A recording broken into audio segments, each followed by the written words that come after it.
Good morning, everyone. I just finished listening to a video about narcissists and how God will put certain people in their life as a test and as a gift and as a blessing. But if they, in their arrogance, try to control and manipulate and lie and be deceitful, God will take that blessing away. I was talking to my friend in the car the other day, and we were laughing and joking about things, and I threatened to pray for something. He's like, "Don't you start." He goes, "You know you have the gift of prayer. Watch out what you say. Like, leave me out of this." And he was only half joking, because he and I have learned that I have God's favor and I have God's ear. And God knows what's best. And he ask and you shall receive. And I love asking, but it doesn't usually show up or happen exactly how I phrased it, which is fine with me, because I know God and I play this game where I think of the best thing I could possibly think of, and then I ask him to do it, and then like we play the one-up game, and we see if he can do even better and more than I ever imagined. And he wins every time. Hooray! And so it's always better. And so like, I don't care that he doesn't answer my prayer exactly, because it's always better the way he works it out. And that's how our game works. And so I have, the video talked about, I watched a couple of videos this morning, and it talked about how when you have God's favor, that favor extends to those around you. And that's very biblical. And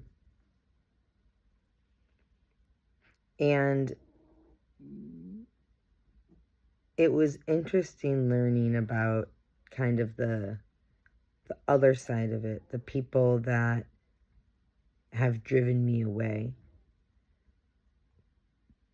And hearing how God's judgment is coming. Just like, and the video was like, God doesn't put you and let you get close to the enemy as a punishment to you, but it's as an opportunity for them. And it made me think about Moses and how Moses was raised and trained by the enemy. They taught him like all their witchcraft. They taught him all their Egyptian, like whatever. He had everything he could want: money, food, comfort. And when God removed him and then prepared him and then sent him back with a message, he was familiar with the enemy. He could speak their language. He knew exactly what to say. And they could relate to him. And they still chose to harden their heart. They still chose their own feelings and desires over a trustworthy person, over a messenger sent by God. They chose to blind themselves with arrogance and pride rather than humbling themselves. And I remember I was married to a narcissist, I pray for him. The Lord convicts me. And I remember when I went to therapy, I started this new dialectic behavioral therapy.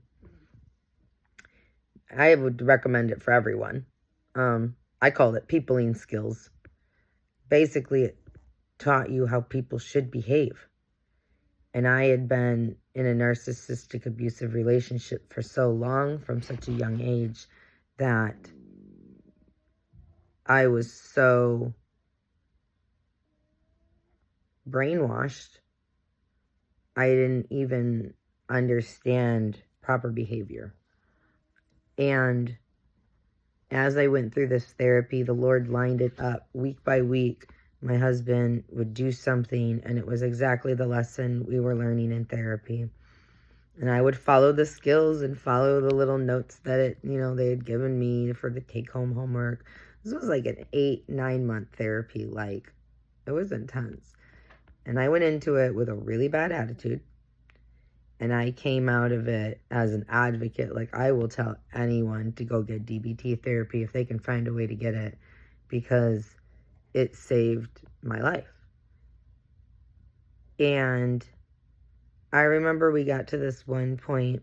I don't even remember what he did, but I had my little paper and I was going through the things and I was having a conversation with him. And I'm like, I need you to stop doing this.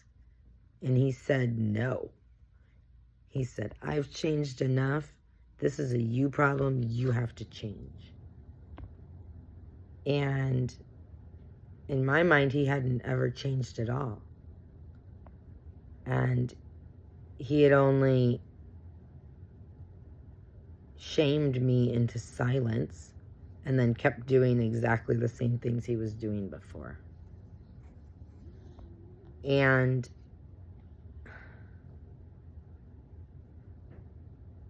I was like, then I want a divorce. And he was like, okay. And I was like, wow, that was really easy. And now it's like, having learned more about narcissists, because I didn't know he was one at the time.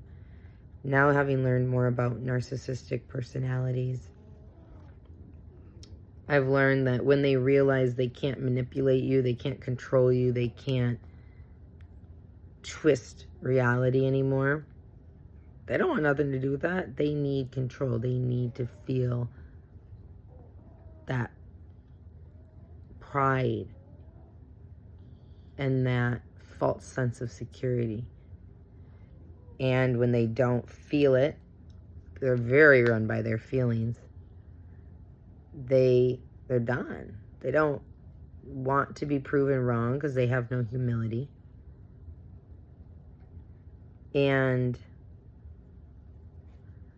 I had another relationship last year that I had to step away from because it wasn't healthy.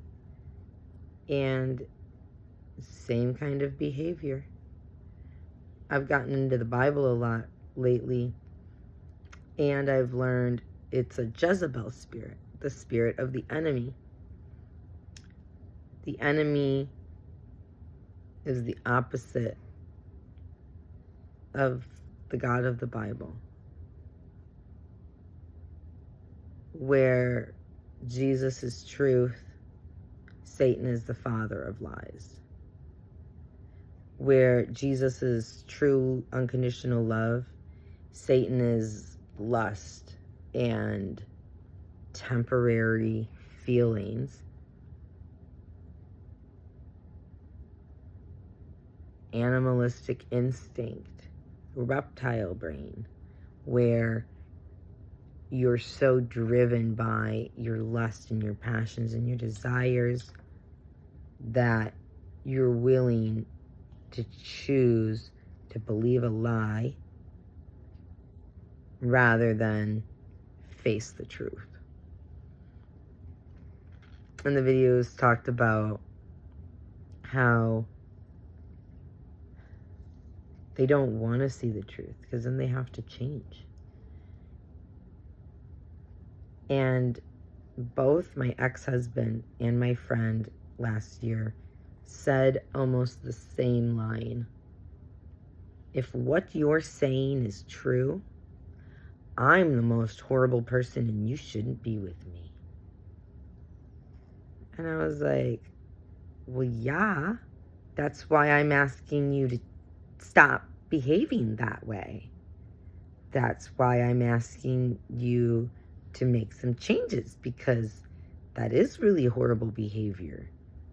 And it isn't acceptable. And it's not loving or kind. And they, in their pride, in their mind, there was no way they could be wrong. And they weren't even willing to pretend like they could be wrong. And it's just so sad. And I pray that Jesus doesn't give them judgment, that instead he gives them mercy, because one thing that the videos touched on over and over again is that narcissistic people, because they don't get the consequences to their actions quickly, they think there are no consequences. They think they're invincible, and that these opportunities and the favor of God is just going to be endless. And that's not how it works.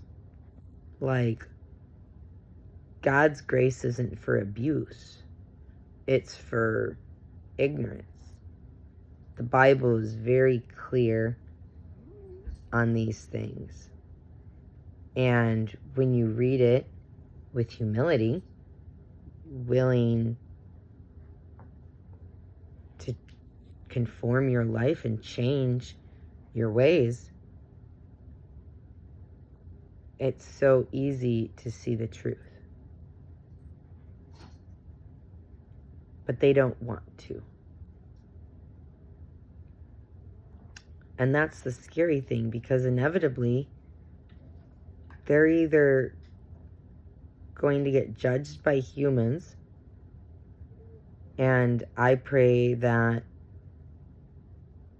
getting turned over to Satan while here on earth will be enough torment and regret that they finally break and then they see the truth, even if it's like the sinner on the cross. Last second, I was wrong. They're going to make it into heaven.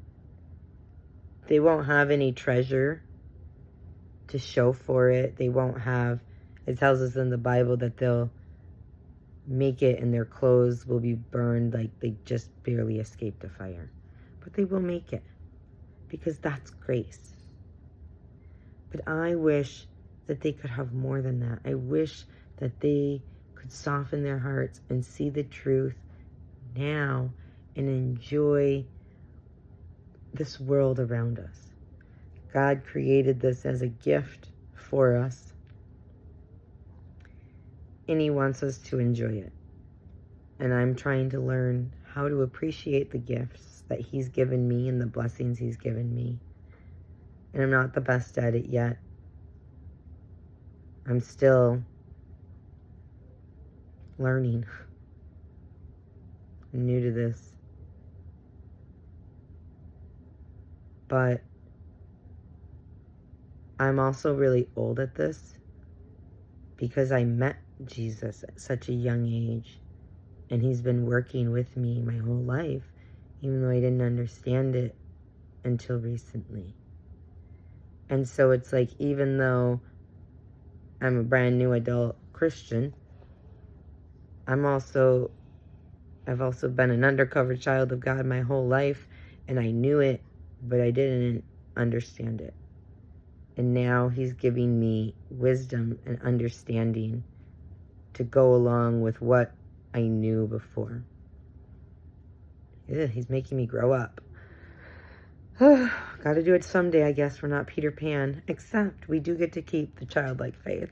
And I was just talking to him this morning, and I was like, a worship song came into my head. It was like, I put my hope in you.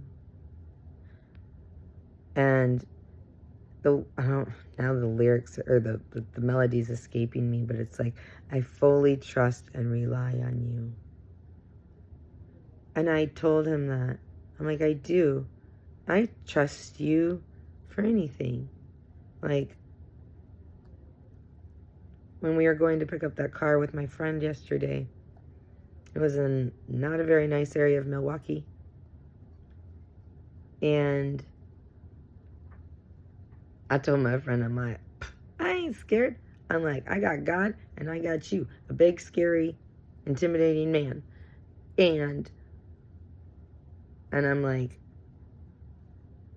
and with that knowledge, I said, I will walk into the lion's den, put a bling bling collar on the lion, and walk right back out. I'm like, I've seen enough Facebook videos of white women doing crazy stuff with animals. I'm like, I think we got God's favor. Like, I ain't scared. Because I've been through worse. And he got me out. And now I got the power of prayer. And I got knowledge and wisdom. And I got the word of God. And I will pray that word over every enemy in every situation. And I'm learning to run to him first.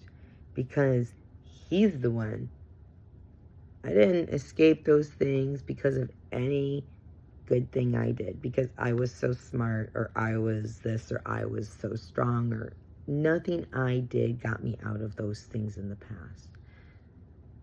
He did, and I can see how.